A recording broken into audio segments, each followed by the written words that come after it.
Voici l'occasion donc de faire un point final sur l'utilisation de ces deux petits moniteurs conjoints là que vous voyez derrière moi.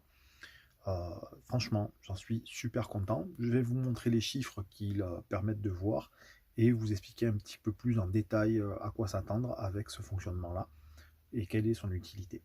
Bien, ben voici une petite occasion de faire le point sur ma console électrique. Maintenant que j'ai installé ces deux moniteurs, je peux parfaitement savoir où j'en suis. On voit que je l'ai réinitialisé il y a pile poil une semaine. Voilà, enfin pile poil, à quelques jours près, je l'ai fait le lundi dernier. Ça fait 119 heures, très exactement, que celui-ci a été réinitialisé. Celui-ci, 117. La différence, c'est tout simplement que quand il n'y a pas de production solaire, il ne compte pas. Donc ça fait 2 heures de différence. C'est pas significatif. Et donc, comme je l'ai déjà expliqué, celui-ci, c'est pour les consommations. Celui-ci, c'est pour la production. On voit que le total de 165 est très proche du total de 157. Donc j'ai consommé 165 ampères-heure, j'en ai rechargé 157. Autant dire que tout va bien. Tout va bien, sachant que j'ai une batterie de 163 ampères-heure. Donc là aussi, j'ai une grosse baisse de la consommation et pourtant, j'utilise régulièrement du 230 volts pour alimenter mon écran de PC portable. Le PC portable quand je suis en mode gaming, mais bon, cette semaine, j'ai dû le faire une seule fois. Et voilà, pour le reste du temps, ça se passe plutôt bien. J'ai eu le début de semaine un peu compliqué, des jours gris pendant 2-3 jours, mais après ça s'est dégagé et j'ai eu de la bonne production, comme aujourd'hui où j'ai fait facile 40 ampères-heure. Donc voilà, ça nous donne un ordre d'idée. Ce combo de moniteurs, c'est parfait. Ça me permet de bien gérer et je pense que maintenant j'ai toutes les cartes dans les mains pour pouvoir ne plus jamais tomber en panne de batterie lithium, sachant que j'ai toujours ma batterie secondaire qui est là, qui est présente au cas où. Voilà donc pour le petit point sur cette console. Voilà, dans la première petite vidéo que vous avez vue, c'était un premier retour que j'avais fait après première utilisation. Maintenant, j'ai un peu plus de recul, donc je vais vous donner des conclusions un peu plus poussées. Ça fait à peu près 2-3 semaines que je tourne avec cette solution-là de deux moniteurs de combo. Comme je l'ai expliqué, je le rappelle, celui-ci va me permettre de voir tout ce qui est consommation, hein, tout ce que je prends dans ma batterie. Donc là, j'en ai pris 92 ampères-heure depuis 70 heures à peu près. Et celui-ci va vous permettre de voir tout ce que je produis en énergie. Donc toutes les recharges de ma batterie. Et là, j'ai rechargé 101 ampères-heure en 68 heures. Donc la première chose que l'on voit avec ce système-là, c'est qu'on a une petite différence là. Euh, la première question qu'on pourrait se poser, c'est pourquoi j'en ai consommé 92, j'en ai produit un peu plus. Où sont passés ces un peu moins de 10 ampères, 9 ampères-heure de produits en plus?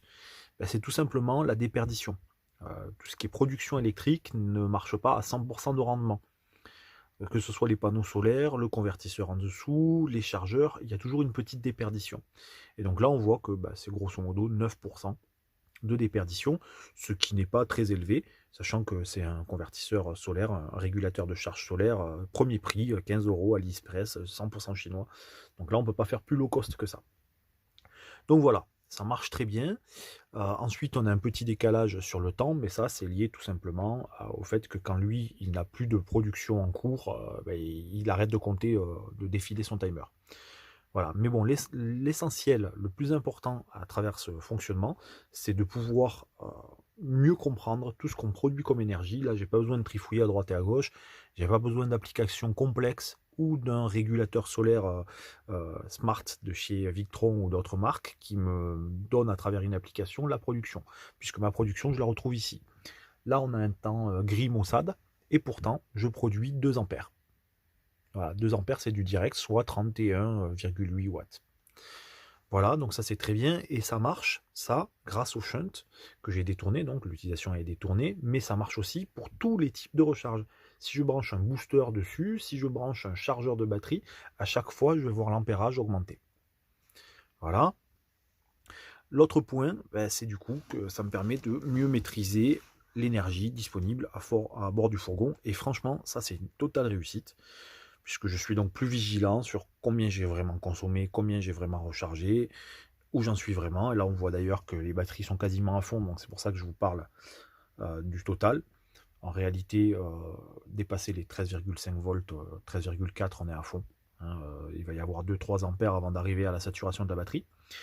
Et voilà, et au quotidien, c'est vraiment l'outil parfait, low cost, moins de 30 euros puisque chaque écran coûte une quinzaine d'euros.